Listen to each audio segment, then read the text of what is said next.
someone finally called you out and asked you to provide the source that actually knows what they're talking about, yeah, I think that's what happened, Billy. You wasn't misquoted, you just lied, and you wanted to get away with it until somebody actually called you out. Welcome back. So this one is a little interesting. So I don't know if you guys been living underneath the rock or something, but it has come to the internet's attention that Billy Carson has finally been exposed. That's right. He's been exposed. So I came across this interview, and I want to apologize in advance for showing it the way I'm going to be showing it. It has another person's commentary on it because, unfortunately, this interview has been wiped from the internet. And the reason why is because Billy Carson is actually in the process of suing the host of this podcast, which is crazy. The podcast, I believe, the name is Elevating, I think it's called, or Elevating or Elevated, something like that.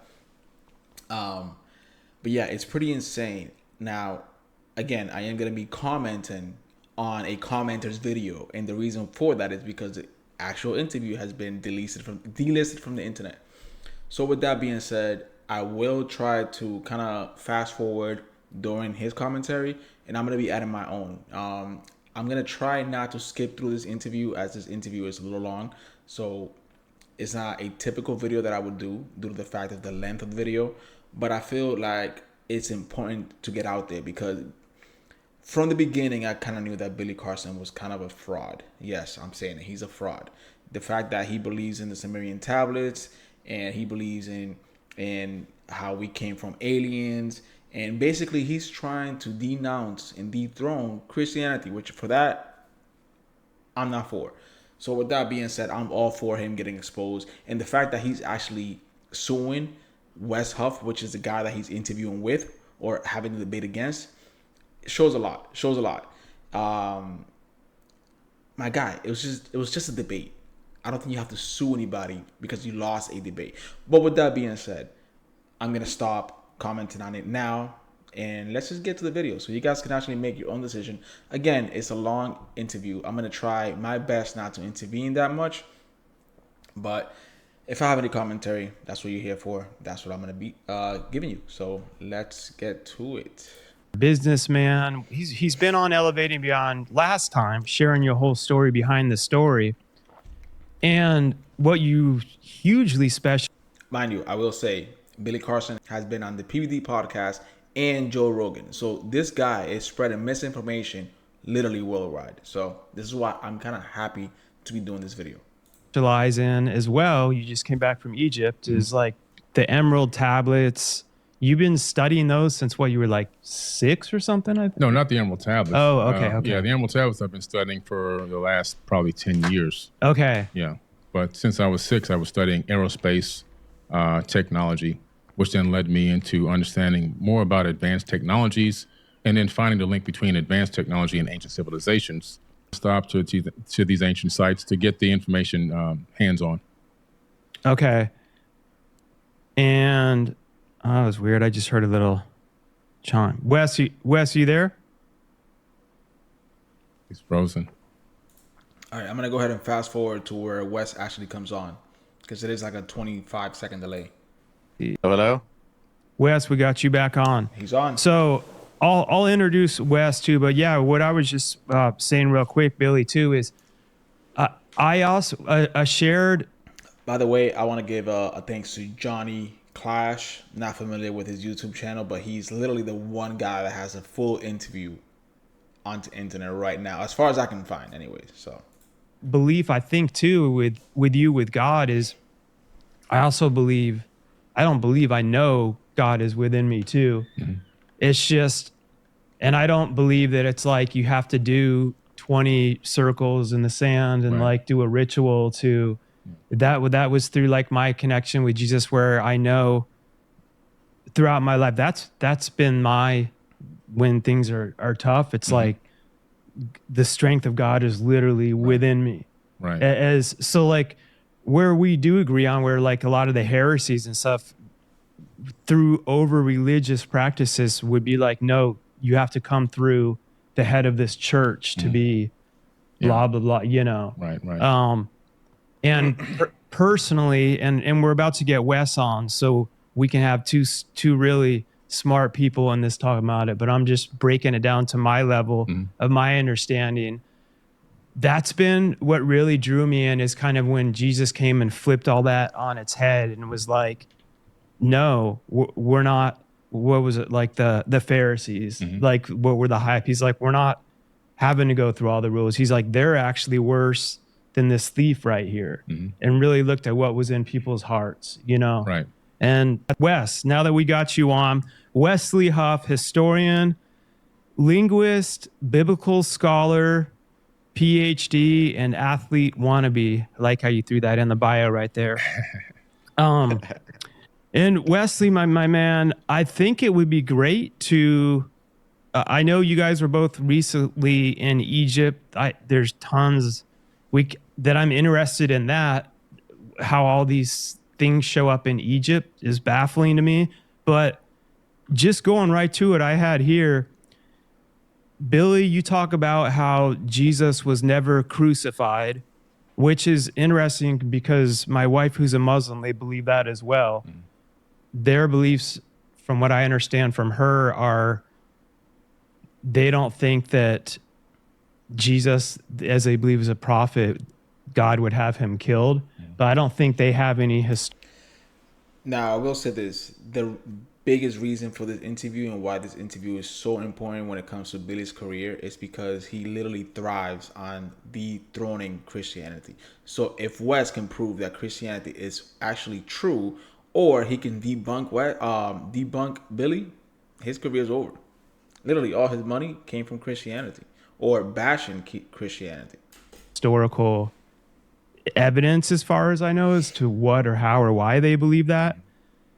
I'm curious for you guys both, and if you want to, I guess, go first, Billy, as to how you came about, like the findings where it seems that Jesus was not crucified, or that's not accurate. Sure. And in my videos, and if you listen to the podcast, the statement is according to the Sinai Bible. Okay, according to the Sinai Bible, Jesus wasn't crucified in that Bible. And that Bible predates the King James Version of the Bible, and the text there actually is about 12 to 14,000 differences between the Sinai Bible and the King James Version of the Bible, which came much later. And then also one of the things that were interesting is that they discovered the book of Jesus' wife, which is at the Harvard Seminary, which according to some scholars, it's a little controversial, but they claim that this is an accurate record that Jesus may have even been married, which then, adds more, if that's true, it adds more to the. Mind you, these are extremely bold claims. And he's right. If these things are accurate, then Christianity as a whole is not accurate. But let's see how this played out for Wes. Not for Wes. Let's see how this played out for my boy Billy over here. The hypothesis that maybe he wasn't crucified. I just personally believe that Jesus was an amazing human being. I don't think that he was the Son of God in the sense that he's God, but that we're all gods. As he said, ye are gods, and that we're to do greater things in him. And I just personally believe that the return of the Christ is the return of the Christ consciousness. When we can all achieve a certain level of knowledge, wisdom, passion, understanding, empathy, love that he came to this planet with, and we get that in our mind and our conscience, and we can act on those incredible emotions and that understanding, that the whole world is going to transform instantaneously. And I think at the second coming is the coming of the Christ consciousness to the planet, not a human being flying back to Earth to save people. That's just my personal understanding of how I've perceived it over many, many years of going through this information and going through all this text. So, Judge, everyone listening to the show, I'm always like, challenge everything. Learn to critically think and continue to come to your conclusions. Even you can tell Wes is anxious to start talking already because this is what he does for a living. He studies this. With Jesus, I'm not personally even waiting on that he has to come back to say, I already know I'm like I said, that strength of God and consciousness is already, I can tap into that right now. So you don't have to wait for him to come back. For those that believe he does, to actually have that like next level of what that's supposed to mean. For what Billy was talking about, I think with a book in the Harvard Museum, and I heard something about Jesus's wife, which that's, yeah. Yeah, well, first let me say I think it's really cool to not just be in the room proverbially with you, Billy, but be able to interact with you. Because I wish I could be there in person. Unfortunately, Toronto, Canada, is a long way away from Florida. It's a little bit of a jaunt. But I really appreciate the fact that you seem to have investigated to a certain degree some of these facts. Do you mind if I ask a clarifying question? Sure. When you say the Sinai Bible, what are you referring to specifically? It's the biblical text that was written. It made it into you can actually look it up on Amazon. It's a Bible called, I have a version at home. It's called the Sinai Bible, right, from Mount Sinai. I'm assuming that's the mountain that they're referencing there. But they put together their own version of the biblical text prior to the King James Version being put out. Sure. So when you refer to this, and all you hear is Wes saying, "Sure, buddy. Yeah, let's let me clarify the information for you." like the codex that comes. Okay. That's why I was trying to get some clarification, because so you can actually go and see Codex Sinaiticus is at the British Library. So you can go and see it. It's on display. And the British Library has actually digitized the entire manuscript. So I work with manuscripts in my linguistic work. I'm an expert on early Christian scribal culture, and particularly in Greek and Coptic manuscripts. I actually have a facsimile. So I have a photocopy that was done by the British Library of Codex Sinaiticus that I work with in my office. So I have it here. And the only reason I asked for clarification is because I want to make sure that what I'm addressing is actually what you mean. Gotcha. And not addressing something else. Because the Codex Sinaiticus in particular is just it's a 4th century Greek manuscript. Mm-hmm. It comes from approximately between 325 and 350 AD. And its text of the Gospels reads almost identical to the modern Greek text that we develop translations from. So my curiosity is just simply in kind of exploring when you say that it denies the crucifixion or that the crucifixion isn't there. I mean, I can go on right now. Nothing against John, but I figured I'd crop him out just so he was too distracted. Again, nothing against him. Awesome podcast or awesome channel. I'll link it down below. But let's continue. Codex Sinaiticus, and I can look up the end of, say, Matthew 27, where it has Jesus being crucified. And that's in Codex Sinaiticus, or, the John 19, or any of the other ones. So I think my confusion is that it doesn't read any differently. So actually, are you able to pull up a website with the viewers or listeners or whatever be able to see that right now to make sure I have the right the version that I'm looking at? While he's pulling that up too, like I keep saying to all the people that aren't scientists traveling the world and linguists, I don't even know how to pronounce it the right way, like me. Yeah, linguists. What cyanide? I keep thinking of cyanide, like the cyanide Bible. So is that like a version? So from my own knowledge that I know, like how many different studied all this. What I thought was interesting about the Bible was how many different eyewitness. I studied C.S. Lewis back in the day. How many different eyewitnesses and stuff there were, and they went on purpose to mention so many other names that they were able to understanding, and those were different things that I always thought. I do want to say Billy's supposed to be looking for his sources. He's having a really difficult time trying to find his sources. I mean, he has literally over a minute trying to find whatever he got that information from. were kind of interesting that I felt was a good concept of proof. And then I want Billy to answer, and also I'm just curious, like the Sinai Bible, where was that piece I found discovered? the text where I was referencing. Actually, I was misquoted. I misquoted there. It's the Gospel of Barnabas. Misquoted. Think about that. He was misquoted. He was misquoted on that specific topic. Mind you, he's been spreading that same lie everywhere. How many other times have you just been misquoted? Is it because someone finally called you out and asked you to provide the source that actually knows what they're talking about? Yeah, I think that's what happened, Billy. You wasn't misquoted. You just lied, and you wanted to get away with it until somebody actually called you out.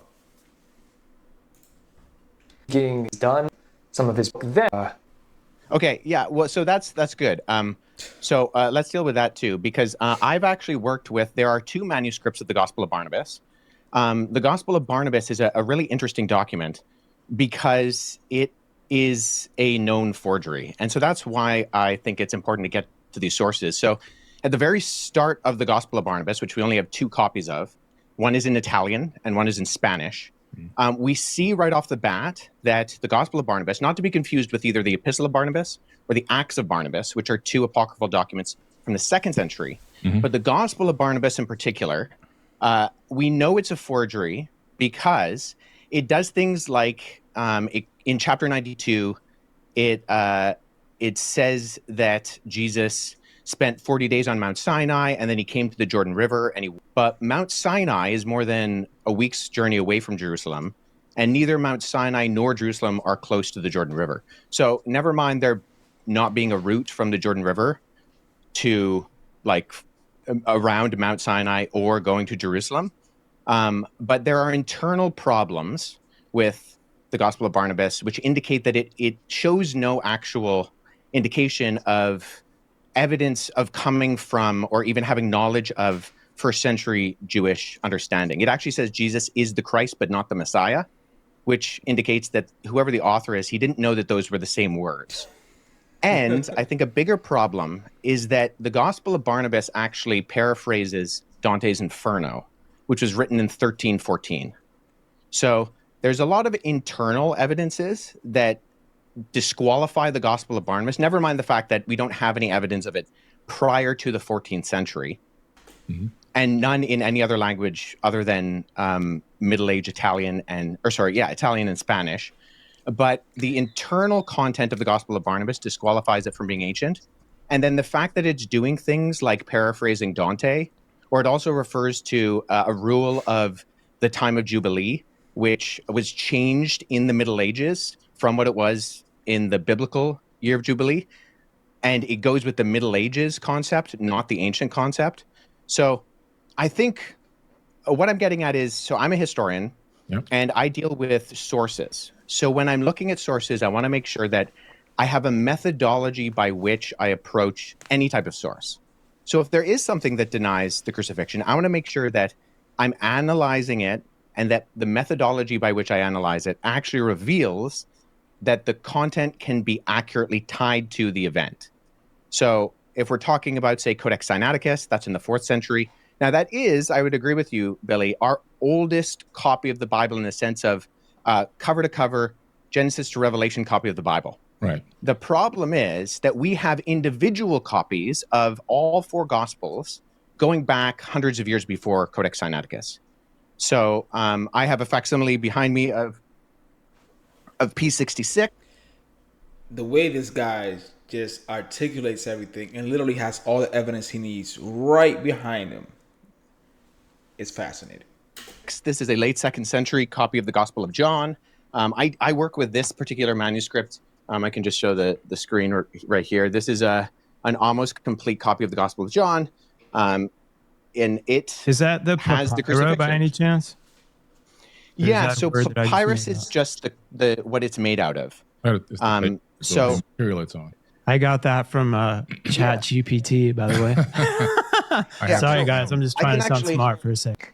That's probably This guy is ready to lay it down. Like he has everything he needs literally right behind him. And I don't know. This is it's a bloodbath right now, just for the simple fact that Billy did not see this coming. So the documents you actually see on my bookshelf behind me are facsimile papyri that I've made. So when I was in Egypt last summer, I went and I got made for me some papyrus sheets. And so I take these papyrus sheets, which are made from the papyrus plant, and then when I go and I look at actual manuscripts, so I was at the University of Philadelphia last summer, and I went and I saw a document called P1, which is a 3rd century fragment of the beginning of the Gospel of Matthew. And so what I did is I sat down with that original and I produced a facsimile. So I copied the text. First of all, I cut it out with an X-Acto knife in not the original 3rd century one on my papyrus. I cut out with an X-Acto knife this guy, and then I copied the text transcriptionally on the front and the back. So papyrus is just simply, it's what it's made out of. Yeah. And so there's categorizing systems, and the standard one is called the Gregory Allende categorizing system. And so sometimes you'll see when manuscripts are mentioned, they'll have a GA and then a number behind it. If it's made of papyrus, you simply abbreviate the word papyrus to P, and then you have the numbering system. So P66, what I showed you earlier, that's this on the categorizing system. It's the 66th manuscript that was put into the system. It's from the Gospel of John. I also have, P46 and P47 on my shelf. Gospels and Acts from the 2nd and 3rd centuries. So the only hesitation I have with what you said, Billy, is that we have single copies of the Gospels that can be dated to the 2nd century that all do have the crucifixion. And so if we're relying on something like the Gospel of Barnabas, which is not just like, it's not that there's debate about it, it's that it's a known forgery. I mean, no one's referring to the Gospel of Barnabas as anything other than... If you say it's a known forgery, yes, but I'm going to go with that. Wait. So you're basically just going to give him that? You can't even counter argue what the points that he just made against the original point that you had, Billy? Come on. You got to do better than that, man. The Old Testament a little bit and leading up into the New Testament. Well, hold on, because do you mind if I address the Gospel of Jesus' wife? Sure, go ahead. What's her name? Yeah, I'm like trying to write notes like I know what I'm doing, but I'm just curious. So the Gospel of Jesus' wife doesn't actually mention. So oftentimes what happens is that the text of the Gospel of Jesus' wife is kind of paralleled with the Gospel of Philip, which mentions that that Jesus would kiss Mary Magdalene on the mouth. And so those are kind of used in parallel to kind of for this argument that Jesus was married. So the Gospel of Jesus' wife is in the Harvard Library. However, the reason we know it's also not legitimate is because even though the manuscript, the papyrus that it's on, was carbon dated to the 4th century, the text was actually copied from a PDF version of the Gospel of Thomas known as Grandin's Interlinear. And there was a mistake in the Coptic text of Grandin's Interlinear that was copied into the Gospel of Jesus' wife. So we know that this is not a legitimate document, even though the papyrus is ancient, and this happens a lot with forgeries. I have a couple of friends who have actually worked on projects that have revealed forgeries within Dead Sea Scroll manuscripts and within other ancient Christian papyri. So imagine trying to fake a document, and by mistake, you also copy mistakes and then try to portray them as originals. So, for example, if there's a mistake in the original copy that you're getting the information from, and then you copy that same mistake into a new document that you're trying to portray as real, yeah, that's a quick and easy way to get exposed. But the reason why we know the Gospel of Jesus' wife and that Karen King, who kind of vouched for it and she lost a lot of credibility, unfortunately, for her, and she's admitted that it's a fake as well, was because we can tie it directly to not copying from an ancient text, but actually copying from an online version of the Gospel of Thomas in a PDF form. And the mistake on that PDF form was copied into the text of that was borrowed in the phraseology of Jesus' wife. So I just point that out is, once again, with our sourcing, I think we need to make sure that we're going towards not just early sources, but actually credible sources. And unfortunately, neither the Gospel of Barnabas nor the Gospel of Jesus' wife are credible sources in terms of actually, and agreed upon by not just the vast majority of scholarship, but I don't know anybody in the field of papyrology, paleography, historiography, who actually refers to these documents as being legitimate. Predominantly from my research, I discovered that a lot of information from the Enuma Elish and the 7 Tablets of Creation is a lot of in Genesis, a lot of the creation story that comes into Genesis. Not all of it, but because obviously it's Genesis is a much smaller version of a much bigger story. But it's literally almost word for word from the Enuma Elish and the 7 Tablets of Creation. The Epic of Atrahasis as well is also there in the Old Testament. Several other tablets as well, Code of Hammurabi and a few others, have made it into that text. Sumerian cylinder scrolls that talk about the creation story. Again, the creation story in the Epic of Atrahasis. And so we tend to see this copying of ancient tablets, text, and scriptures, even some papyruses, into the biblical text. Meaning that my point here is that I think a lot of people are saying that this information was written in real time. A lot of people believe that. If you ask the average person, they really believe that. But a lot of this information is just copied from older tablets and texts from an earlier date. That's what I found, that it's made it into the canonized Bible, but they never reference that they got it from any other ancient texts and tablets that have to do with a totally different civilization with totally different religious beliefs. The anomaly? So he basically said that it was copied word for word. Okay, let's see. Yeah, I've done lectures on it. Sure. Do you mind summarizing the content of the creation account in the Enuma Elish for us? Sure. The Enuma Elish is a very ancient text discovered in the Library of Ashurbanipal, and the summary of it is that it really gives us an account, which is. I will say the way that Wes is pretty much saying, "Hey, listen, you said you read this, you said you studied this, you said you're doing your research on this. Can you summarize that for us?" Basically putting him on the spot to make sure that he actually has done that. I don't think anybody else has even questioned Billy, because Billy's a very, very smart guy. The way he articulates himself is intimidating to anybody that doesn't know how to handle that. Just crazy, an astronomical account of the creation of our solar system. It talks about planets and moons gaining specific orbits around the sun. It talks about a huge planet named Tiamat, 46 times larger than Earth. Earth didn't exist at the time that this, according to the author of this text, which is pretty interesting. And then there talks about a nemesis of sorts. In the original version, it's called Nibiru, but in a more recent version, still thousands of years old, the name was changed to Marduk. Marduk is in the Jewish American Library, in the biblical text, in the Torah, and so forth. Very popular figure in ancient times in the religious books and text. Marduk wanted to be the destroyer, so Marduk is the one that during its next orbit towards Tiamat, crashed into Tiamat and destroyed Tiamat. A huge chunk of it swung away, recoalesced, taking the water, land, and organic material, which basically recoalesced as our planet here, Earth. And the rest of it broke up into pieces. Some of it turned into the asteroid belt. Other parts of it were thrown towards the sun, and some were thrown towards the inner Oort cloud, towards the outer edge of the solar system. This planet, or this moonlet that orbited supposedly a brown dwarf, basing on the description of it, gained a very strange orbit around our sun. And we have the scientific evidence now also to match with NASA's data, where we see that Saturn and I believe Neptune switch places.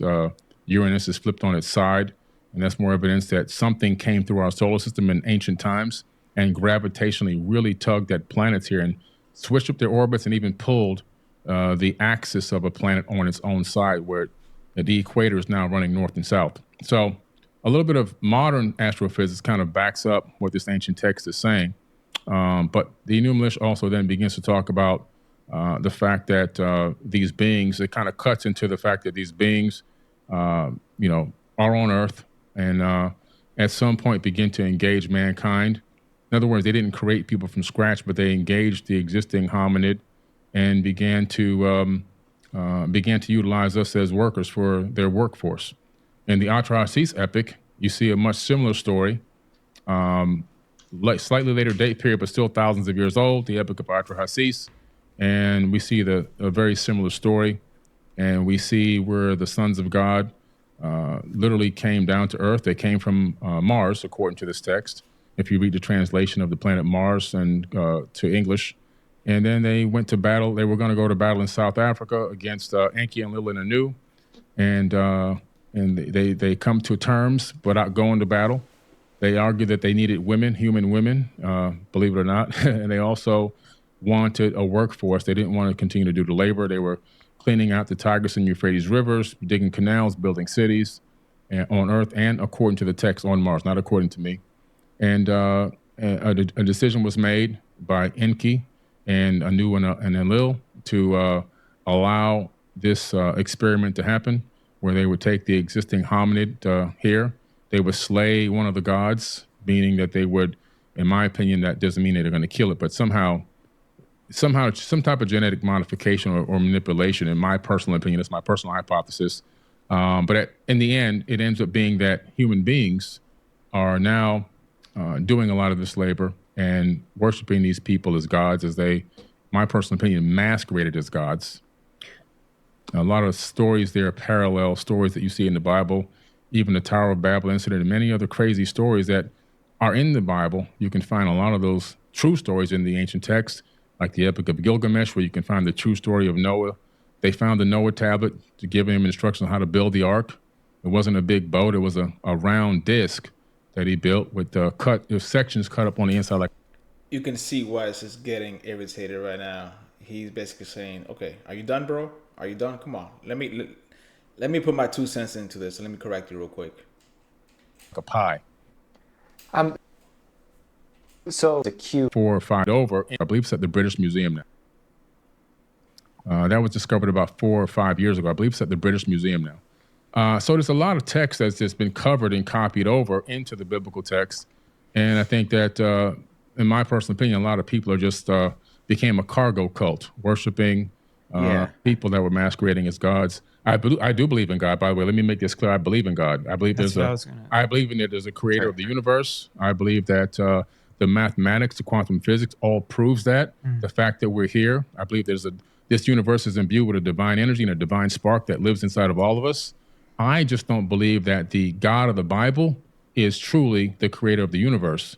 I don't think that God needs money. I don't think that God needs sure. Do you mind if I just jump in here for a second? Because I think we've kind of gone on from the original question. I appreciate that. I do have a few issues with your summary, although I think I have read the Akkadian version. My Akkadian's not great, but I sat down with a Syriologist friend and we walked through it a couple of years ago. So I think that there are components of what you said that I would say are in there. I'm not sure it's the best summary. Nonetheless, okay, going with what you said that there were like verbatim parallels with the biblical creation story. Even just going off of what you said, which I think there are components of that I would agree with, the Battle of the Gods, the concept of Enki and the younger gods, and they fight Tiamat, and then Marduk, who swears he'll defeat Tiamat, and Quenku, who kills Tiamat by shooting her with an arrow, and there's this big battle, and then the gods that die end up being the earth and the sky and even us, because we are the end result of that battle. I'm just curious, when you say that there are not just parallels, but there's actual copying, looking at Genesis chapter 1 and 2, where the creation story is summarized in the Bible, what are the actual kind of parallels there that you're looking to? Because as someone who's read both, I not only do I not find parallels, I actually, and this is the majority of ancient Near Eastern scholarship with me, think that Genesis chapter 1 is actually an apologetic against documents like the Enuma Elish. for example. That's in the Enuma Elish. The only reason I highlight that is that if you're making this the argument, because if you brought it up, and I mean this with all due respect, He's getting ready to lay it down. I can feel it. I can feel it. there are superficial parallels. I would agree. You know, the separation of the water, the concept of the earth being formless and void. That's also in the Enuma Elish. However, I think all the other details, you know, it's the details that make the difference. And if we're looking at not the superficial crossovers, but the actual themes and concepts of what it's saying, you don't have a creation within 7 days. The Bible's not going to take the Enuma Elish and put it into the biblical text. There are certain words that they utilize that let me know that they copied it from that text. Like, for example, what words? Separating the water from the waters, the void, the earth being void. That information is literally just copied over. So it tells you that somebody saw that and said, let me add it to this book right here, or let me add it to the scripture or this papyrus, because it wasn't a book yet at that time. Was this text discovered? It wasn't discovered prior to the Bible, but it dates back long before the Bible was ever written. Yeah, so together. Let me just say this. So the reason why I say it's actually an apologetic against that is because the purpose of the Enuma Elish, which the Babylonians read every Babylonian New Year, was to point out the fact that the deities, and there's countless deities in the Babylonian pantheon, they actually come from the created order. So they're not outside of time and space. They actually come from the created order. And when they die in this battle, right, when Tiamat is defeated, the defeated gods become the earth and the sky and the plants and even you and me. And in that sense, the theme is that you don't actually have any purpose or end result, and you're not created in the image of God. In fact, in the ancient Babylonian system, only the kings were created in the image of God. And what we see that is counter to that is that even, sure, there's superficial, you know, divided the waters, but we find that in almost every society and culture. That's not a parallel as much as it's just a generality. I would say what we see within the biblical account is that God purposefully creates. There's only one God. He purposefully creates, and then he creates, and it's good.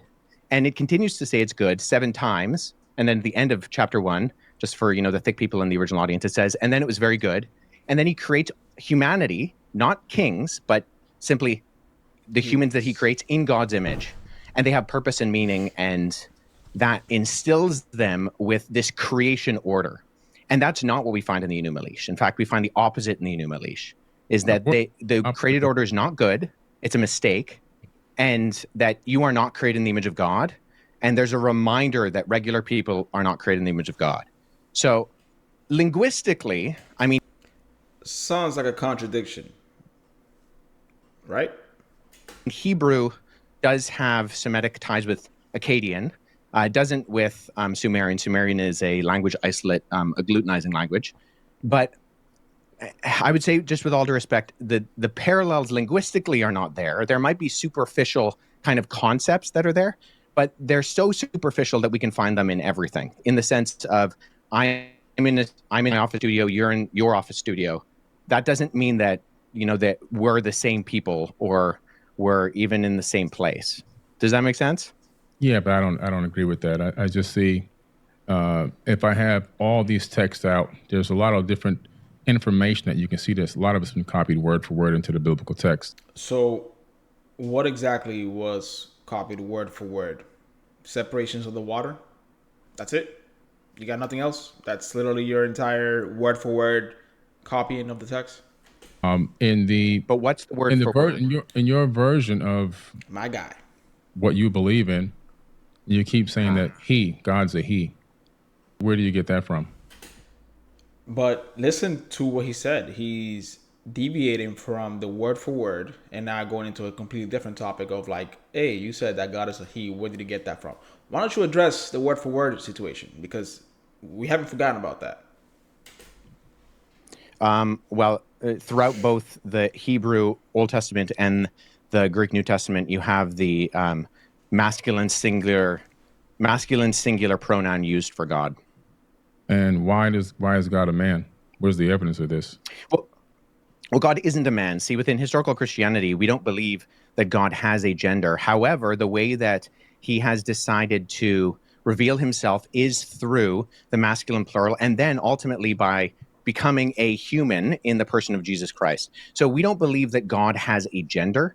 In fact, the fact that God creates humanity in his image and he creates them male and female, those are two aspects of the image of God. And so that's the completeness. So historical Christianity has never argued that God is gendered. Jesus is gendered in the sense that during the incarnation, he becomes a human man, but he's still fully man and fully God. But God is spirit. And right, as the scripture says, we worship him in spirit and in truth. And God is but the nobody's same. arguing that.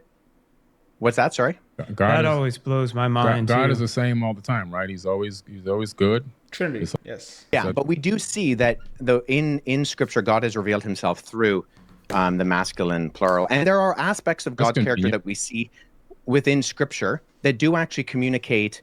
Jesus says that he longs to gather Israel like a mother hen collects her chicks. So we see aspects of, the feminine of God, not meaning that God is feminine, but that the image of God reflects both the masculine and the feminine. And that's why when, the two become one flesh, there's a uniting of that reflects the image of God as well Do you within believe that the majority covenant of of marriage.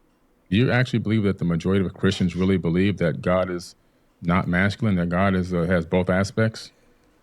If you I mean, ask it's 10 irrelevant what the people- if you majority ask of 10 Christians people on believe. the road, how many would Yeah. tell you, that God's not a man? They've never been taught this. Well, I was taught it growing up. I was taught it in when I was a child, when I went to seminary, when I went to Bible college. I was taught it in graduate school. I would say I would say a few things to that. I would say in one sense, it's irrelevant what the majority of Christians believe, because what historical biblical Christianity articulates is what they should believe. There are Christians who run around saying all sorts of things that are not in conformity to biblical, historical, Orthodox Christianity. You're absolutely- And they shouldn't believe that because it's irrelevant. And so if one Christian believes something that is not in line with biblical Christianity, I mean, that's on them. So God is not gendered, but he does express through inspired scripture the masculine the masculine pronoun.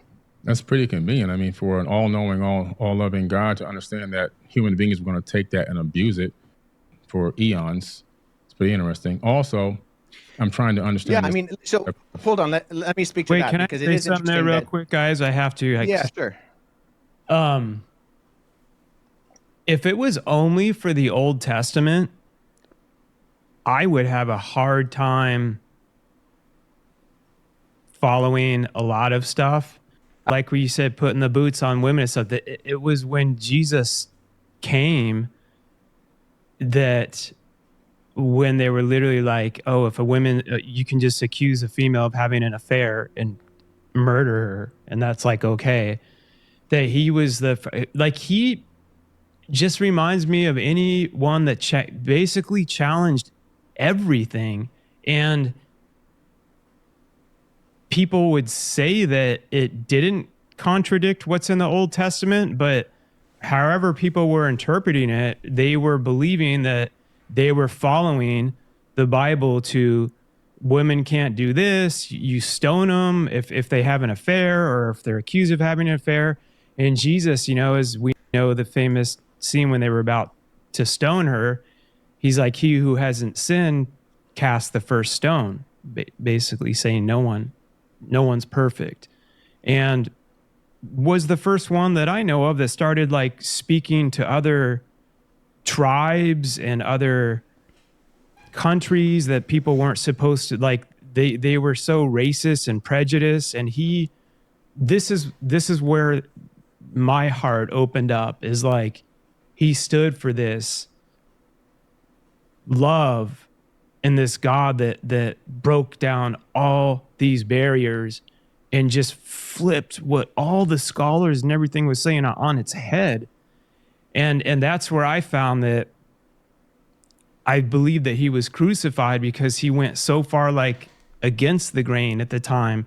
And I get what you're saying too. Like there's stuff where it's like, oh, that's convenient, where human beings can add in that this is there and that's not.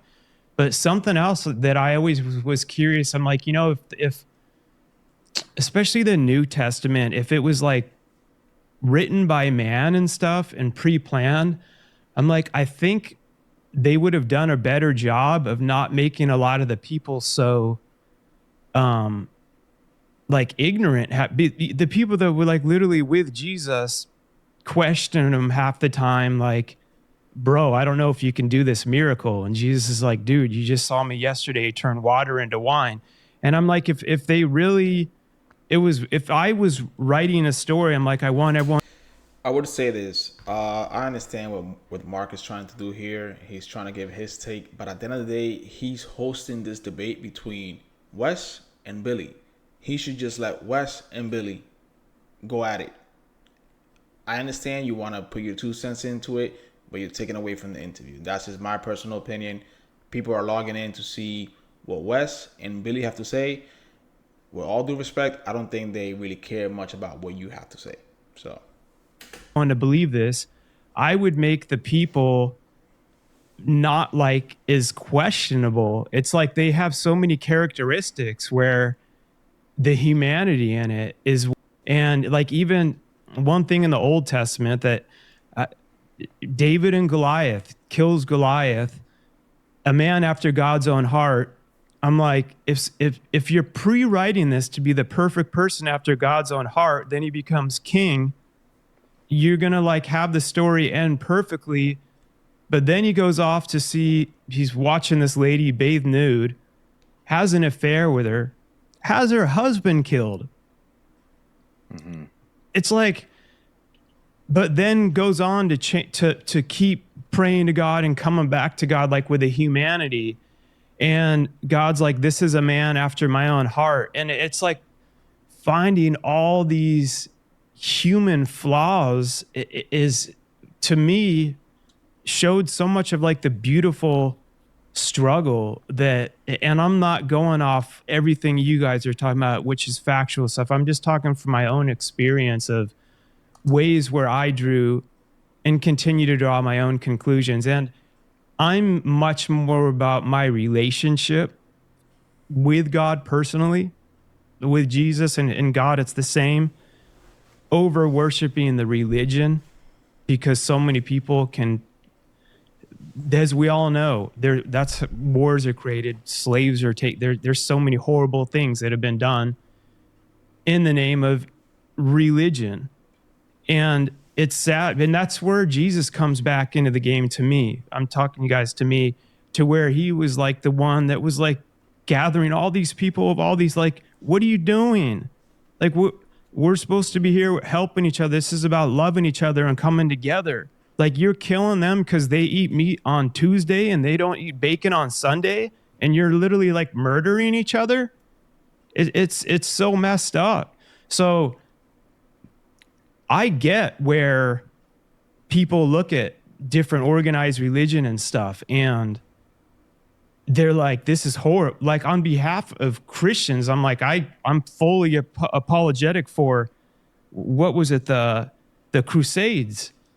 It's like, in the name of Catholicism, there's so many horrible things. I call myself a Christian, and I'm just letting everyone know that I'm open, critical thinker, and how I've continued to find my own beliefs, because I never sat here ignorantly and was like, nope, throughout history, they've all been perfect. It's like, through the Crusades, they went through and committed genocide, rape, some of the most awful stuff, wearing these huge crosses. And I'm like, but God wasn't with them. They said he was, but that's why I also believe in the devil. And I don't believe he's this dude with a pitchfork and a red tail. I think it's more comes, in energy and thoughts, and comes in people, and is like, oh, talks to this guy, rise and do it in the name of God. And then, that's the way I look at things. So anyway, go ahead. I had to just throw in. Yeah. I mean, there's a really great resource written by a friend of mine, John Dixon. It's a book called Bullies and Saints, where he goes through a lot of the instances of we're obviously going to find abuses, and every human being is going to find a way to exploit whatever is presented to them. So in one sense, I think we can say, isn't it convenient that God used the masculine plural pronoun, the masculine pronoun, I keep saying plural, it's just a mistake, the masculine pronoun. And we can say, sure, that's convenient, maybe, but it is how he has revealed himself to us. And it's not his fault if we abuse that. I mean, we could say, so I grew up in the Middle East. My parents worked in Amman, Jordan. And when I was living in the Middle East, there was a country called the Democratic Republic of Iraq. Now, just because democracy exists and people are going to name things democratic when they obviously aren't, doesn't mean we then judge democracy. I mean, think of the Democratic Republic of North Korea, right? Nobody thinks that that's an actual representation of democracy. So people are always going to abuse terms and ideas and concepts.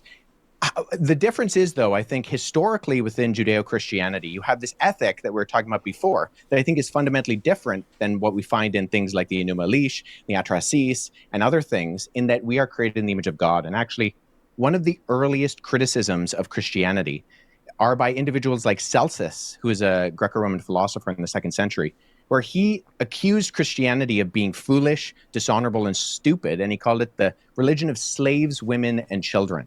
Why?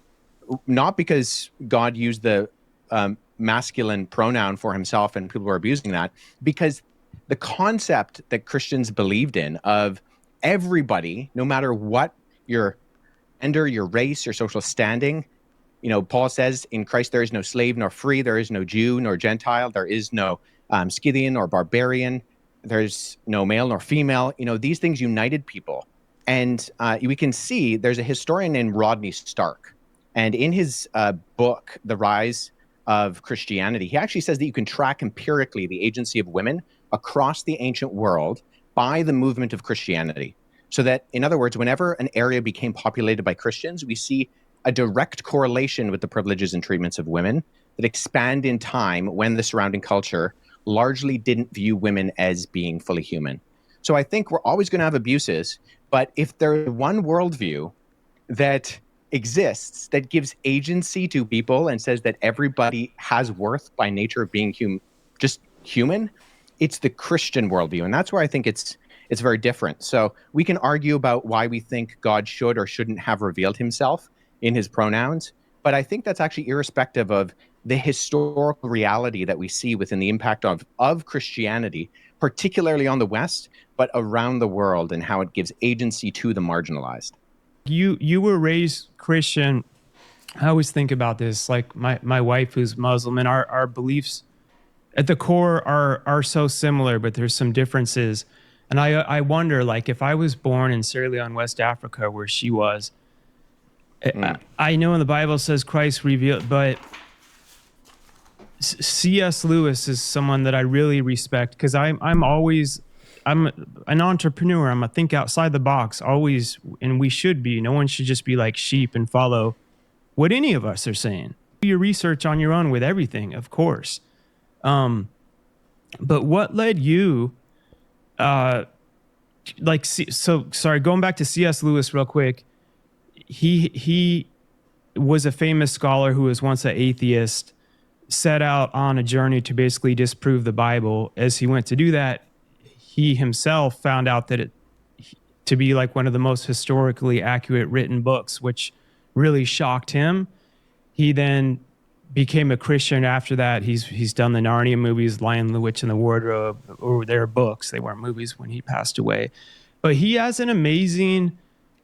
I love people like him because he doesn't just act like... He always was questioning everything. He's like, why is there this going? Why are these little kids dying, God? Mark, you're killing me, man.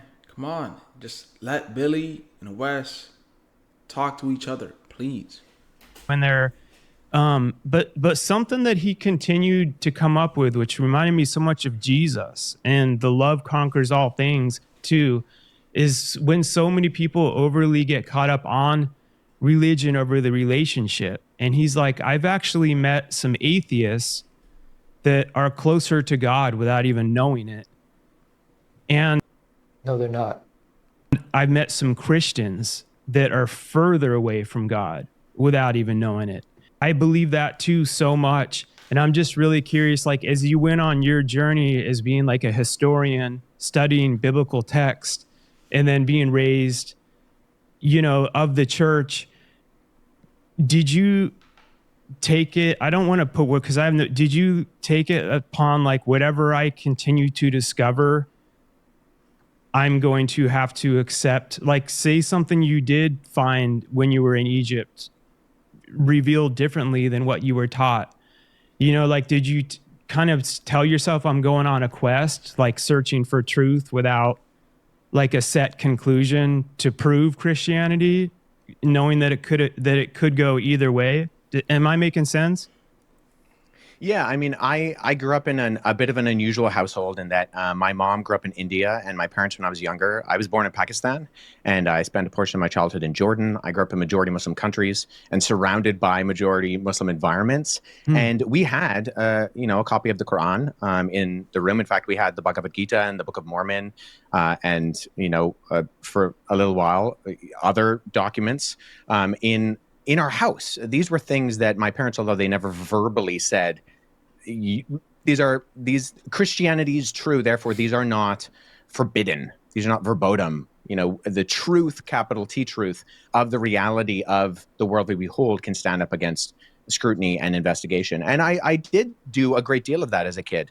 My dad is a historian as well. He has a doctorate, and I grew up on him, reading the rise and fall of the Roman Empire. But at the exact same time, the reason why I actually went to university with full intention of going into the police force. Oh, wow. But it was interactions with Muslims and Mormons and Jehovah's Witnesses and atheists and accusations against the credibility of the Bible, which actually piqued my interest, because they would say things that I thought, if that's true, of course that undermines what I believe. I believe that Jesus is God incarnate. If I can't trust the Gospels as reliable first century eyewitness testimony, then I might as well throw all of this away, because I'm not going to believe a lie, even if it's a convenient lie. And so it was actually the exploration of eventually going into graduate college, and then now in working on my PhD, the largest secular university in Canada, that got me thinking, okay, how do we investigate these things? What are the methodologies by which we go about to explore the origins and credibility of something like the Bible? And that investigation, with all due respect to Billy and the content that you put out, has actually confirmed what I believe. I'm dealing with the actual manuscripts. As with all intent. I travel to academic institutions, to other countries, and I look at these things and I read them. And it's a privilege to be able to learn languages like Greek and Coptic and Hebrew and Aramaic and dig into these things. And I think ultimately, I really appreciate what you said there, Mark, with your articulation of your personal relationship. And I think that's so important. But I think it's also important to remember that that relationship is based on something that's real and verifiable. And we can look into the evidence. I have friends who are linguists, philologists, and historians. And when we look into these things and we talk with one another and we're discussing, we're constantly trying to falsify our theories, because that's what good history does. We're looking for the falsification.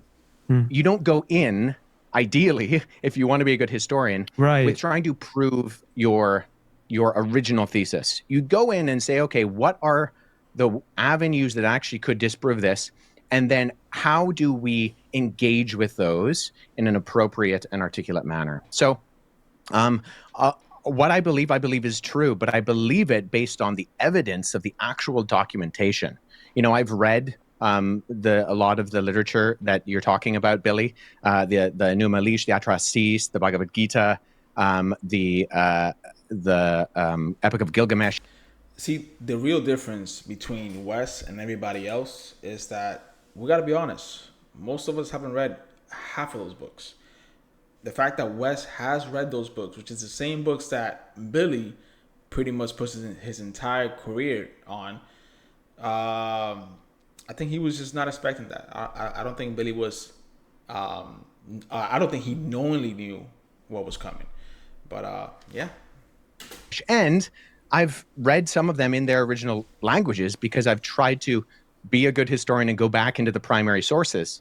Or if I can't, engage with people like my friends who are Assyriologists, who are philologists and try to not just go off of a translation, but the original. And I think I've found largely the opposite of the conclusions that you have made, Billy. And I know that you are very passionate about what you talk about, and I respect that. I just think that the confidence might not actually be backed up by the reality of the evidence. So when we're looking at something like the Sinai Bible, when we're looking at something like the Gospel of Barnabas, when we're looking at something like the Gospel of Jesus' wife, these are things that actually have provenance that we can verify. And ultimately, I think the answers to the questions of the legitimacy or the illegitimacy of those things point to not just a different conclusion, but actually the opposite conclusion, and that Christianity is true. Well, now I'm glad you said that. So those three topics are very small. He basically just said, listen, Billy, I appreciate what you do. The reason why you do what you do is the reason why I have more faith in Christianity. Thank you. I appreciate that. Piece of my concept and idea, and that's less than 0.1%. And you talk about eyewitness accounts, it's convinced you that Christianity is real.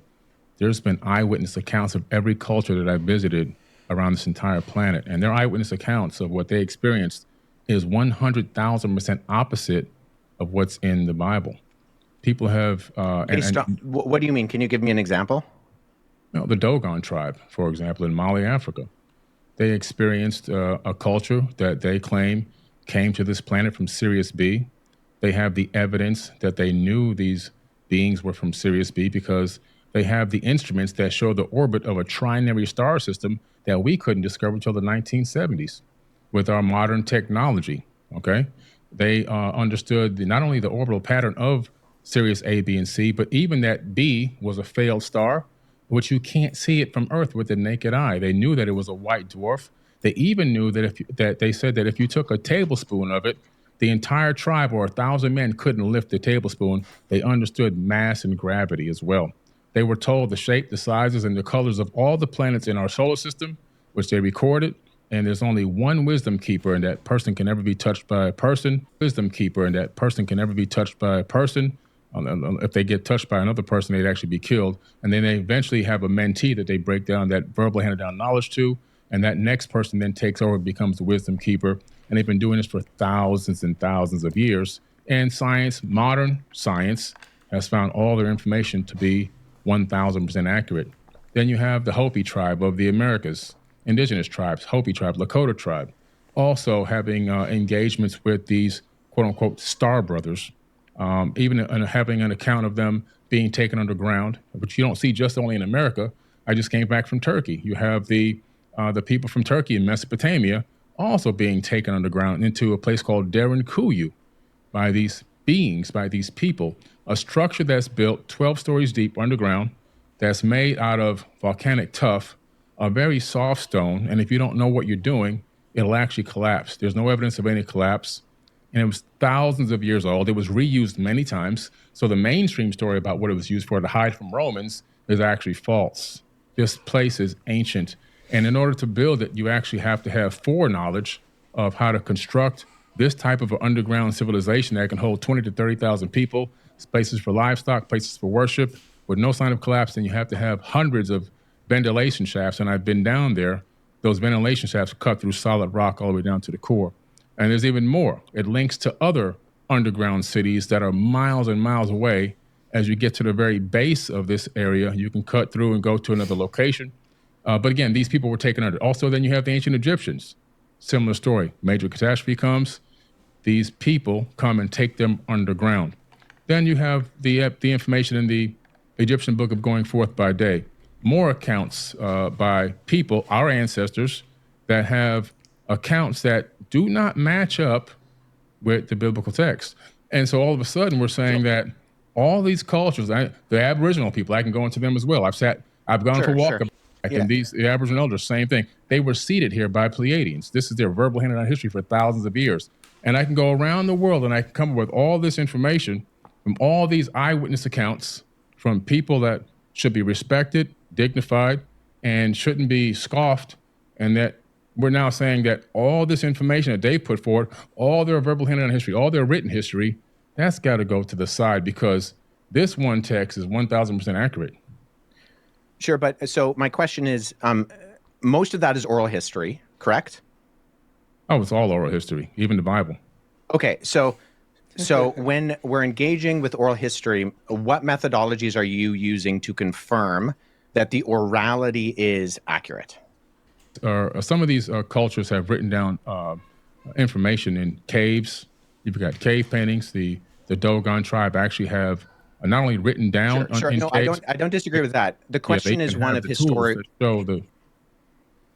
Sorry, I didn't mean to interrupt you there. The question is one of methodological analysis. So you have to have a method by which you can find either that something is falsifiable or that there are avenues by which you can show internal and external accuracy of credibility. So this is what we do with documents. This is what we do with the ancient gospels. This is what I do. I've worked on Xenophon and Plutarch, and we look at the internal evidences and the external multivalent corroboration to try to figure out, okay, yes, we have all these stories. Great. I don't deny that. But as a historian, as someone who's trying to figure out what is accurate, you got to treat this like a historical document. It's kind of what he's basically getting at. Are you looking at it, just by hearsay, or are you applying any historical methods that you would apply to anything else that's historically proven to be accurate or false? How do you know if I use the term verisimilitude, do you know what that term means? No, but I can tell you this. Tell me how the Dogon tribe saw Sirius B, knew the orbit of Sirius B, a trinary star system, accurately, and can show you the orbit with a special tool that they made that was given to them by these people. How do they know the shapes, the sizes, the colors, and the orbital pattern of all these planets in our solar system and other star alignments that they would use to have something called the Ziggy and planet and their own harvesting and planting and so forth and so on? That's not enough evidence that there's something. Well, going I'm not aware of that particular case. And even, I would grant that, the ancient people are far more technological advanced than we give themselves credit for. Just because they're ancient doesn't mean they're stupid. I am well aware, as someone who has done both investigation in the past and done archaeological analysis, that is a reality. My question is simply, okay, you have these stories or you have these accounts, you're referring to them as eyewitness testimony. How are you going about verifying that as that? Well, if the people had eyewitness testimony about Jesus, they then just wrote down their eyewitness testimony on a piece of paper or parchment paper or papyrus. So these people... Right. So that's where internal methodological analysis... Some of it's actually written down. So, it's the same exact thing. There's really no difference. Well, no. So you do internal investigations to figure out when something was dated.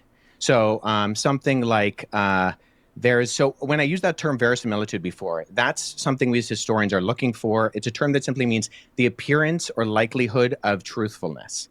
So when you do historical analysis, it's an inference to the best explanation. So you have proof and you have data, and you're extrapolating that data on levels of probability. So some things can be confirmed as high probabilistically true, and other things are lower in their probability that they happened.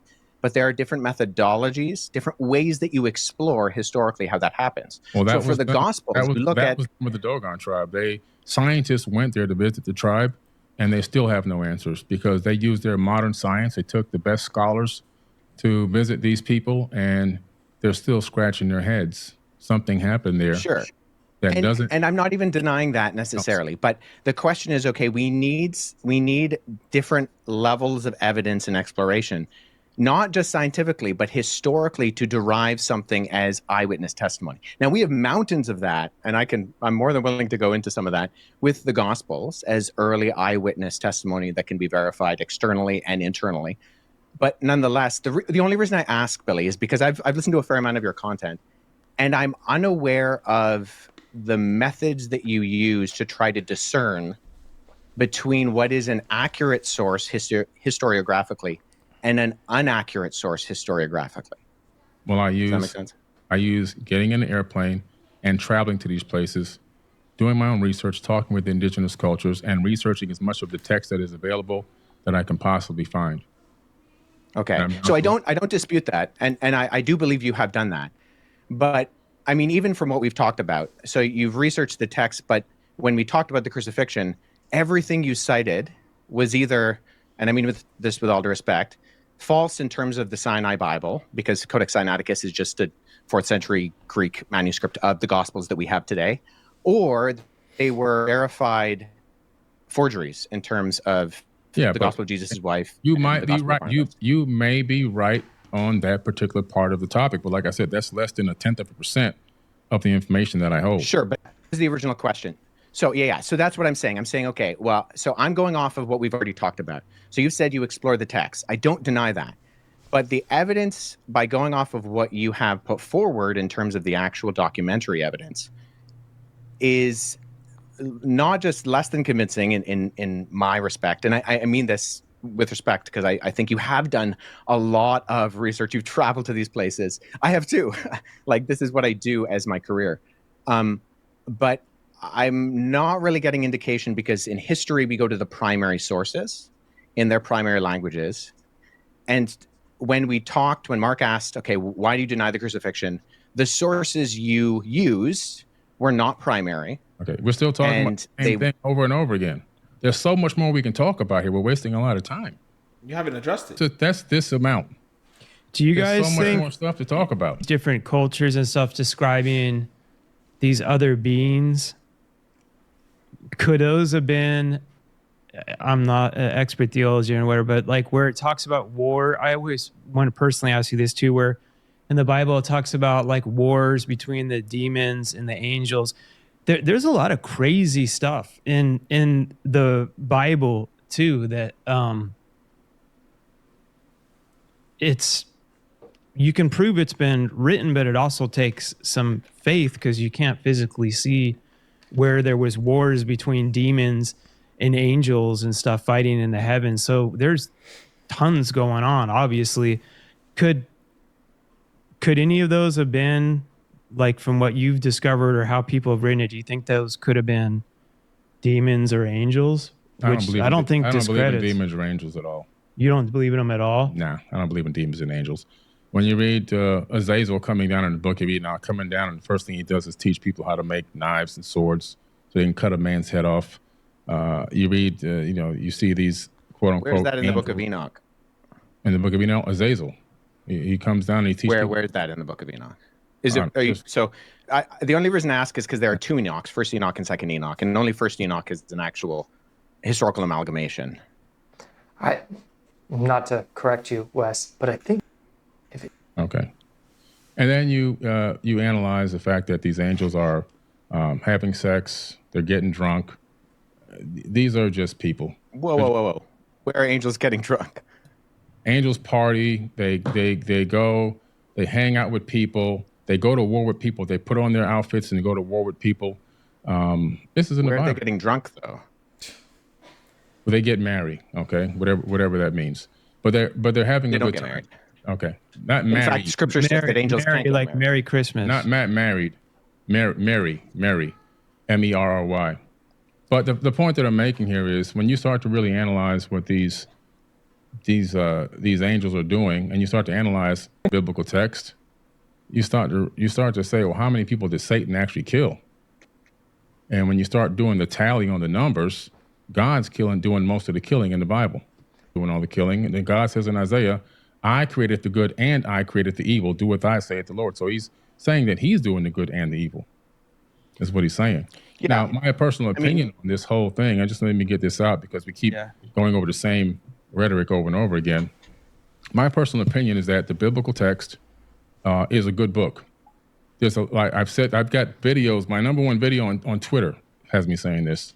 It's good text because if you actually apply some of the information that's in the Bible, you can get a good result, like you have done, Mark. Right. I struggle with no, I want you to finish your thought. Go ahead. Yeah.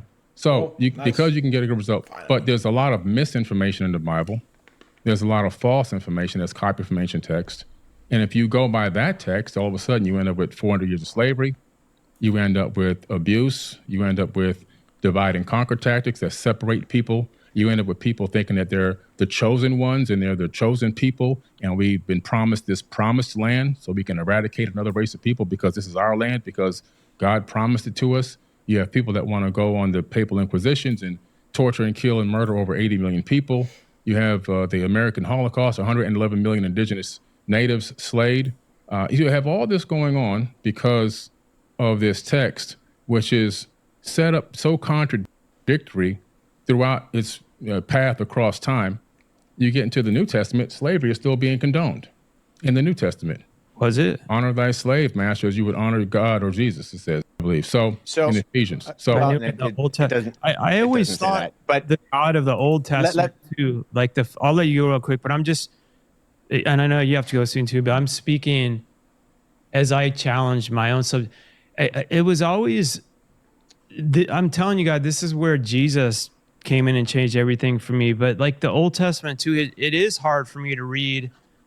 Even Noah thinking God's like mad at everyone. Let's flood the whole world and murder all these people that I created.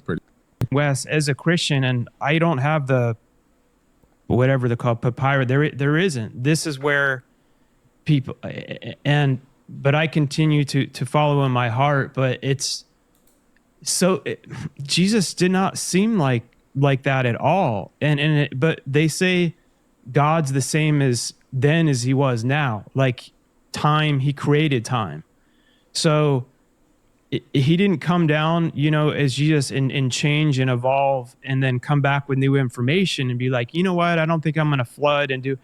So these are more, I guess, like bigger moral questions that there's not necessarily, but that's where things like the Old Testament challenge me at times. And I know there's a lot of things where they correlate, and I've seen some cool things that come together too. But it's just like, man, to think like I'm going to flood and murder all these people that I created and then leave a few alive doesn't seem like what Jesus did at all. Sorry to interrupt you, but there's a couple more points I want to make because he got a lot of talking in. He did say, slaves, obey your earthly masters with respect and fear as sincerity of heart as you would obey Christ. That's slaves. Obey your earthly masters with respect and fear with sincerity in your heart, just as you would obey Christ. So it does say that in Ephesians 6:5, but there's so many aspects. That stuff is what. And what is the context of what Ephesians is saying? So I think this is very important because we don't take text in isolation. So it's all about context. That's it, just context. If it says that in a phrase or in a verse, great. What was it talking about before it got there, and what did it say after it? Within Scripture, and this is why all the abolition movements throughout history have only been Judeo-Christian movements. There's never been an abolition movement that wasn't Christian. And actually, there's the recent work by historian Tom Holland, not the Spider-Man actor, different Tom Holland, but his recent Dominion highlights this fact very well. This is not a Christian, but in it, he shows that going right back into the antiquity with the Cappadocian Fathers was the first abolition movement, and then into the British and the American abolition movements. These were fundamentally Christian movements ran by Christians because of the idea that when Paul, who wrote that letter to Ephesians, says, in Christ there is no slave nor free, he's breaking down those barriers. So in Ephesians, when he says, slaves obey your masters, he's operating on the socioeconomic context of what he's going on. And he's saying, hey, we have slaves and we have free people, okay? If you're a believing slave, if you're a slave who believes in Jesus as the Messiah, don't be equitable in how you are living your life. Reflect Christ accurately.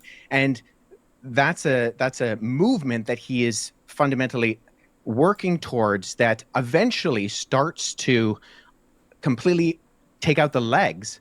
This is where we would argue, Wes. I would be...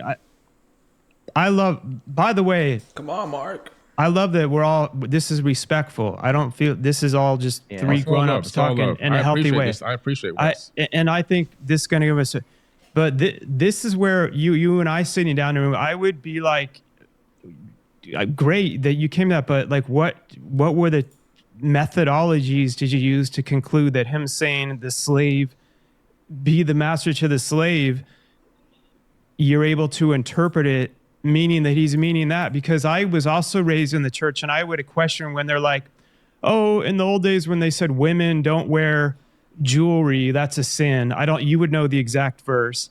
And then they're like, oh, but that was just written because at that time, that was what they did. But then the next week they're telling me, but if you believe in the Bible, you either believe in all of it or none of it. I'm like, well, how come you're just, Yes. and they're like, but it's okay for women to do that. Now, those are the things where it's like, we've got to be honest here. Like if you're respectfully challenging Billy, Billy's going to go and do research and be like, okay, now I want to see how to have, because we're all critical thinkers.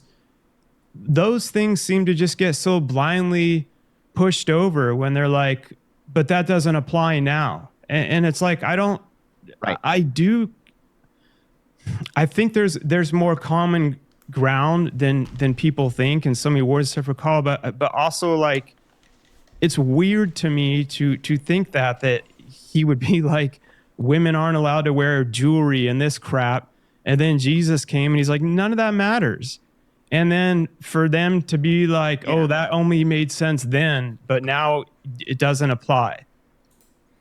Well, the way I see it is that it made sense for that time. So, I mean, I get what Mark is saying. I mean, it is a very legitimate question.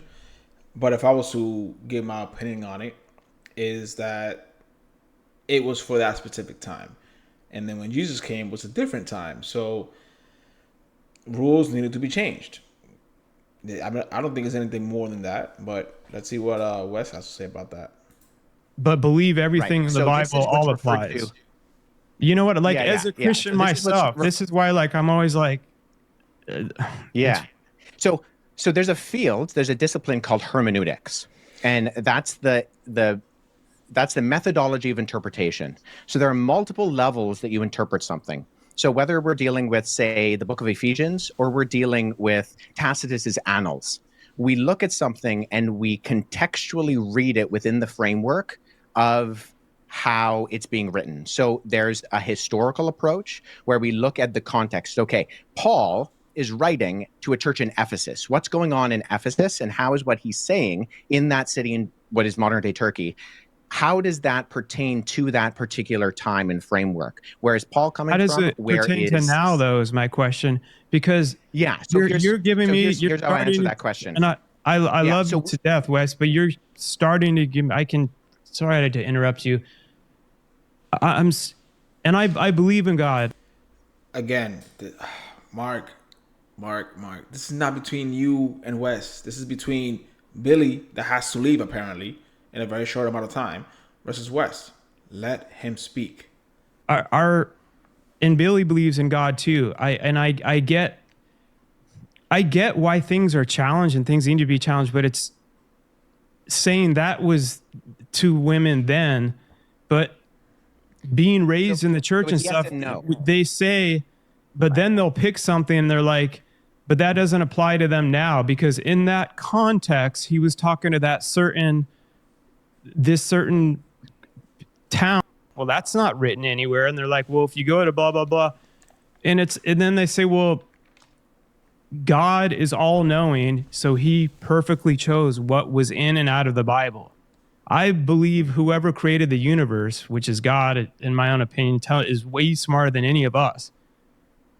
Why would he leave something like that crap in there, that women shouldn't wear jewelry and all that, and then have in the New Testament, that crap doesn't really matter?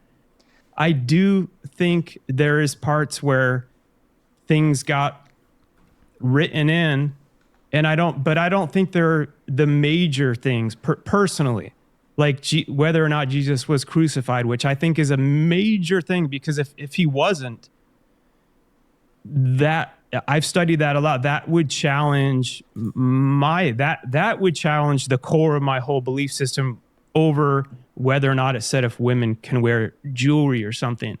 But I do think that, I don't know if there's an exact answer to this, but I do think, that's perplexing to me. A God of all wisdom would choose to leave some of that in there. It's like, why? Yeah. So here's the thing. So the Bible was written for us, but it wasn't written to us. There is an original audience whether that's the ancient Israelite in the ancient Near Eastern culture, or whether it's the Greco-Roman believer in Jesus within the city of Ephesus. As historians, and I mean, most of the books on this end of my shelf are what are referred to as commentaries. Sorry, I got to cut you off again. Wouldn't God be smart enough to know I'm not just going to write to this demographic of this civilization now, knowing I'm a God who created the whole world and people are still going to be studying this thousands of years later? That's what I was going to say, but I didn't want to cut it off. Yes. So I'm sorry. By the way, I'm the worst interrupter ever, and it's more of my ADD type thing of like I get a thought and I got to get it out or else I freaking forget it. So I'm sorry about interrupting. Thanks for throwing me under the bus for that. Yeah. So, how I would answer that is I would say this. So you do have examples of where Paul is writing, and he's writing to a particular group. And so we look at, okay, what does it mean for a woman to wear and adorn themselves with gold in a first century Greco-Roman context, right? It has to do with the fact that prostitutes would wear those things. So we need to ask the question, what is the intention of the text? But, sorry, yes, I got to ask you again, though. Meaning. But, oh, man. Dude. Let them debate it out. Why are you constantly interrupting? Listen, I can interrupt, right? This is my channel. I'm doing a commentary. You're hosting a channel, but you're hosting a debate. It's a completely different situation. They are there to debate each other, not to debate you, bro. Let it go. Come on. How do you interpret that's what I've been, the reason I'm interrupting you is I've heard this. I respect the crap out of you for how deep you go into studying the ancient texts and stuff, which is so important for the real root of it all. But didn't it just say that he was speaking to the women and stuff that were prostitutes of that time? Like where does that correlate? He's not speaking to prostitutes. He's talking about purity, and he's talking in the context of when he says, don't adorn yourself with jewelry. The original audience, and we can explore this by. But you just realize how dumb that sounds? Saying the original audience, then later on saying, but now it's okay for this audience because these women and stuff don't. Because I'm just saying, like, I get why people like if we're gonna we got to be open minded. We're punching holes in other stuff to punch holes in our own, and even that is true, Bencita. I am being Mark. My apologies. If it's agreeing, like don't you think that's a little, I get what you're saying. Like if prostitutes at that right now, if prostitutes all wear a red band around their neck and that signals what all prostitutes are. And it's like, don't wear that. A lot of prostitutes have tattoos, and a lot of women who aren't prostitutes have tattoos. Right. I don't think it's this black and white that only the prostitute, and also you're only talking about in one little town. So my bigger question would be to God. Well, in Greco-Roman antiquity, like, why did you put that in the Bible? That just confuses everyone, though, because all these other civilizations are going to be reading that. We have something we keep saying here. God didn't put that in the Bible. Men put this stuff in the Bible. And I think that was some of the old. I'm telling you, Billy. It's for me. I think he'll get back. If it wasn't for Jesus. Sorry, we got you back on, Wes. Yeah. I understand what you're saying, Mark, but what I'm saying is I think we're missing a big point here. The point that I'm trying to make here is that the Bible is written by people, men who are extremely flawed. And the evidence of that is what they took the information that's in that biblical text and what they did with it globally to other human beings, and how they even wrote about it in the Bible, how they enslaved and tortured people in the biblical text. So in that case, even in the book of Deuteronomy, which is one of the most brutal books out there, where everything is given okay to rape women, kill children. If one person talks against your Lord, go to that town and kill the whole town, burn the town down. So brutal. It's just too much. Like I said, it turns people into salt. The killing in the Bible is not being done by Satan. That's why I don't care about. I don't believe in demons and all this other kind of stuff. Moses goes to the top. He talks to God. He gets his tablet. The first commandments are, "Thou shalt not kill." He comes down. As soon as he sees the people making a golden calf, he kills most of them. It's just like, come on. It's just ridiculous. And I've learned with some of these stories how it correlated with killing kill your first son related to then what happened with Jesus. But I'm still like, in my head, they're like, that's so beautiful. He was willing to sacrifice his son as God would. And I'm like, I don't believe that's beautiful. so mean that God, I don't believe it's beautiful. Jesus understand. changed my. It was literally just to prove a point, as far as to see his devotion towards God. He wasn't going to allow him to kill his son, obviously. My whole story. No, when I'm in heaven, and I don't believe God is irrational, because would be smarter than every one of us to be able to literally create everything. I would be like, God, I don't like what. Yo, praise God for Wes's pain. I don't see any benefit in killing your own kid. And then right at the last second, he's like, no, it's cool. I was just testing your faith in me. It's like, that seems psychologically, to me, when God's like, kill your own son, but then at the last minute, It's sadistic. don't do it. You're also trying to compare God's way of thinking to match our way of thinking. And we can't do that. We can't say, why did God do this? Who knows? He knows. We don't need to know, because we're never going to comprehend. We don't have the same ability or mental capacity that a God does. Oh man, you Abraham. proved your faith to me. I would be like, God, isn't there like I don't feel like you need to do that to a person. I don't think that's such a beautiful story. And I'm talking as a Christian. There's a lot of things with the Old Testament I struggle with, but it doesn't change my overarching beliefs. And I think there is things that are written in, maybe misinterpreted, that aren't as important as the bigger things, like the crucifixion and stuff of Jesus. Like, I'm hoping to God that your methodology of proving that is right compared to Billy's in that specific scenario. But in some of these other things, like, I almost rather them be disproved that God killed his, that God, and I've heard a lot of these different answers and stuff, and I know God gave us free will, and I understand all that too, but it's just like the God of the Old Testament and Jesus, it's hard to believe that they're the same person. Yeah, sorry, I cut out quite a bit there, and so I think I missed a large portion. I'm not, so I you keep apologize popping for off, that. Wes, and I'm just... I might get to say a lot of stuff that I want to say.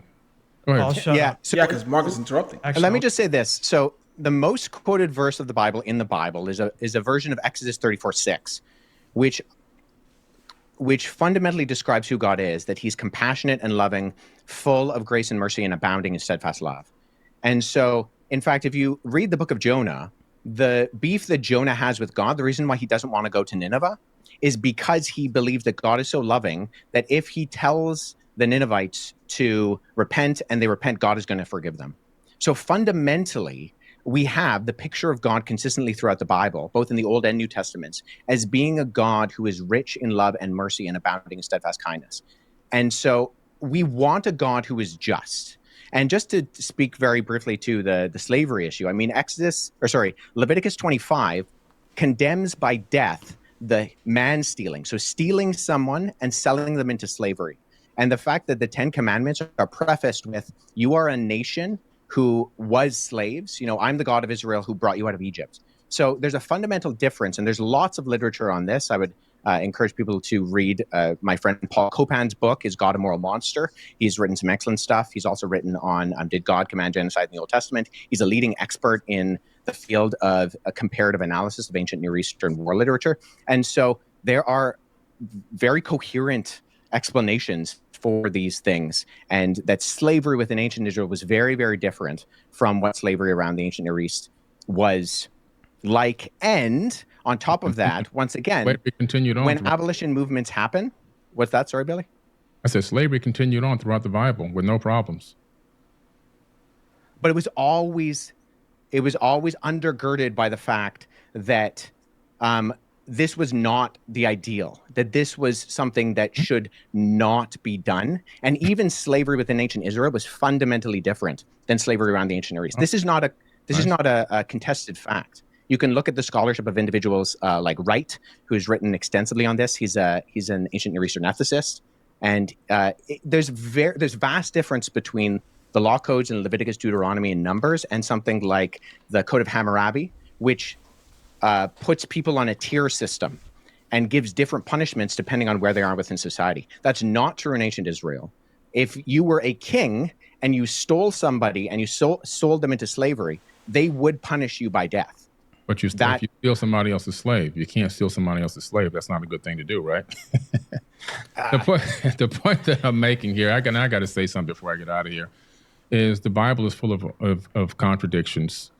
The biggest problem that we have is we're dealing with a civilization on this planet that is psychologically impaired. Human beings are psychologically impaired. This entire planet, we're living on an insane asylum. Earth is an absolute insane asylum. Mental illness has spread throughout the planet Earth like a complete virus. And when you take a text like the biblical text, knowing that human beings globally are mentally ill, this entire planet is a mental insane asylum. And I'm talking everyone.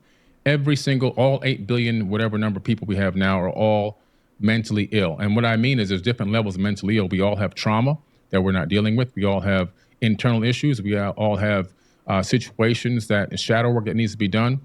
And some people are at higher levels of mental illness than others. Most of us are functional mental illness people. But when you take a look at the biblical text and you start going through this information, and it's the way that it's laid out, it becomes a proponent of more divide and conquer tactics. It becomes a proponent of racism. It becomes a proponent of slavery. It becomes a proponent of all these things that are dark and ill, including murder and killing in the name of God, which has been done how many millions of times. So my thing about the biblical text is it actually authored by the creator of the universe, or is it authored by the dark forces of, maybe, if this Satan is real, Satan himself?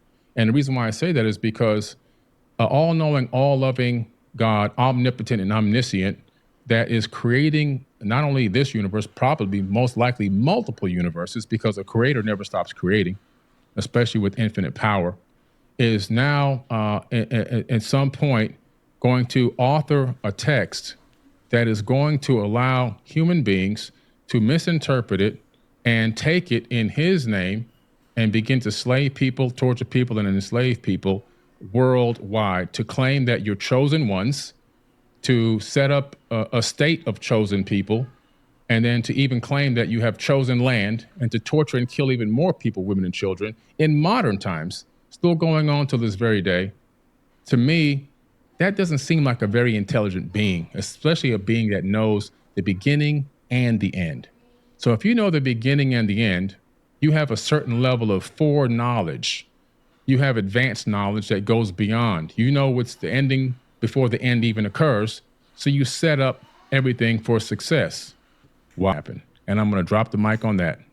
With some of that too, I think came back on. Yeah. I gotta get to this meeting. Yeah, there's old stuff that it's hard to comprehend, but the thing that continued to change my life was Jesus, and the core of it was love conquers all things. I can't miss it. So yeah. Keep going. All right, brother. We can do a follow up. I really appreciate it, Billy. Thanks so much for interacting.